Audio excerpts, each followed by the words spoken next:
and welcome to the Proper Project Management YouTube channel, where we help teach project managers new processes, concepts and better ways of working.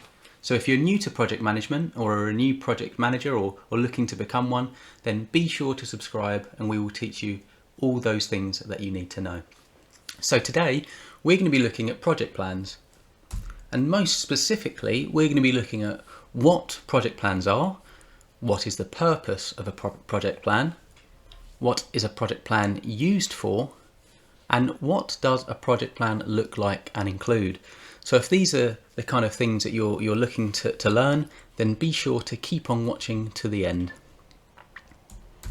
So what is a project plan?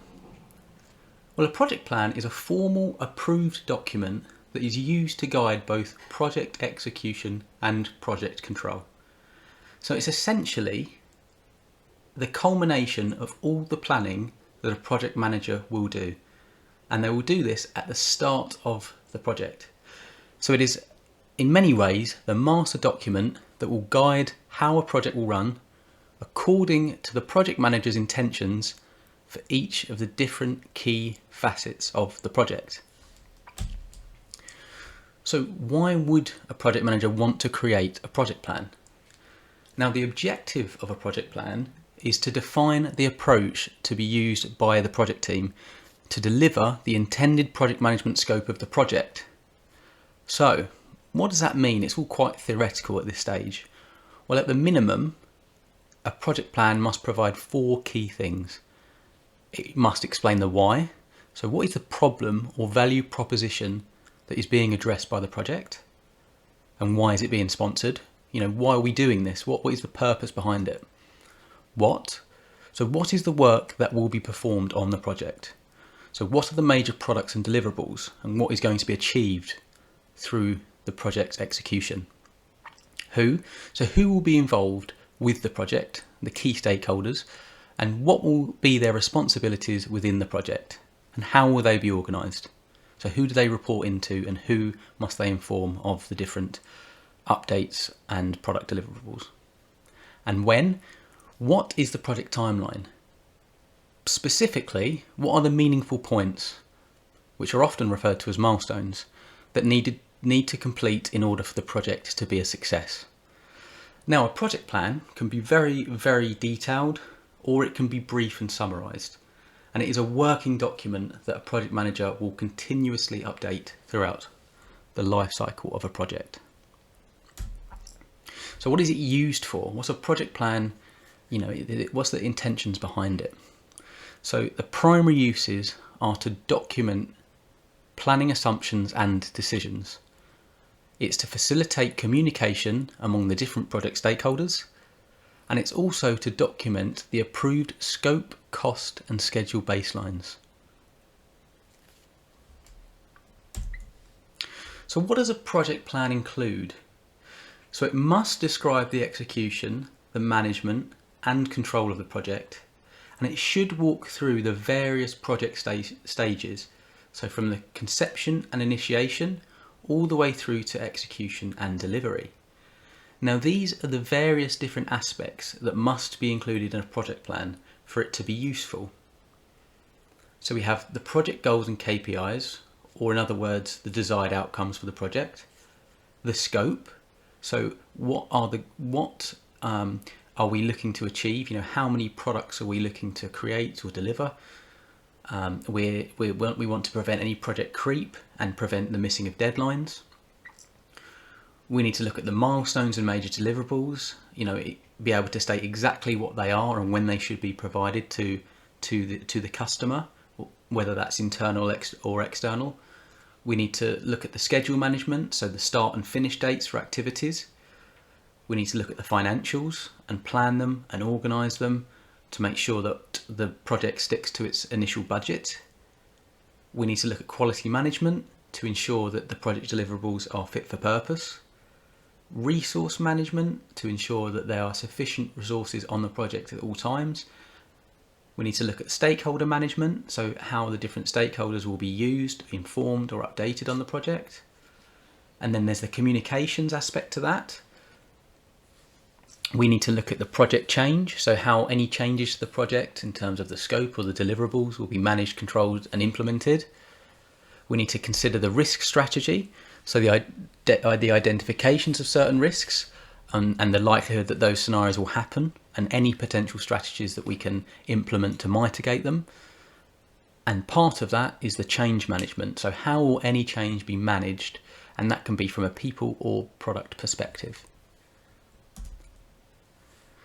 So with project plans, you'll often hear the term work breakdown structure, and it might even be specified as WBS. Now what this is it's a deconstruction of all the key milestones and major deliverables in a project. So it's essentially breaking the project down into smaller chunks so that one person can be assigned a responsibility for each of the different components. It also helps to visualize the project and get a better understanding of how the different tasks fit alongside one another, and if there are any dependencies among tasks or interrelationships. So in developing the work breakdown structure, the project manager considers many factors, both the strengths and the weaknesses of the project team and the members, plus how the tasks interact with one another. You're also looking at the available resources, and this is all in accordance to the overall project deadline. So why would you project plan? You might have some ideas already, but essentially, planning is the most critical stage in any project. It's an effective way to guide the different stakeholders, teams, sponsors and project managers on how to go about the different project phases. It helps provide a clear common goal, it helps avoid missing any deadlines, it helps prioritise essential tasks, reduce and prepare for any risks, and ultimately deliver the desired results. So a sound project plan is the most crucial element of project management. It provides a roadmap for the project, and that's how you've got to think of it. It's outlining all that's to be delivered. So without it, teams and clients are at risk of chaotic management, unclear objectives, poor quality deliverables, and wastage that usually is in the form of budget or financial. So here are some of the references that I've referenced today. I'm a Prince 2 certified project manager, but I've also referred to the project management body of knowledge framework throughout this discussion. One other thing before we finish is I would like to show you what a project plan looks like. I've created one here for the reference of the project. So you can see here the template, and we've called this project the planning a project plan, which is confusing on the tongue, but it's what I'm looking to show you here. So we've got Joe Bloggs as the project manager, and what you can see here is you can see a work breakdown structure, and you can see the various different phases and statuses that are set up for this particular project. So this is an example. It's not, project plans can differ, they can be more detailed than this, they can be less detailed, but it gives a good overview of what's kind of involved and across the different key phases.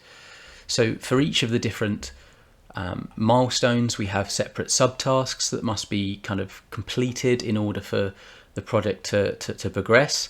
And we've got some dates here that the project manager would enter at the different times that they're completed. And we have the different statuses for each of the different tasks. So here we have 4 statuses. We have not started, in progress, complete and on hold. And we've got a duration column, so we can see exactly when the project started all the way through to when it ends. So here are the key different aspects of the project plan that we need to cover, and we've set them up into the different milestones that they kind of relate to.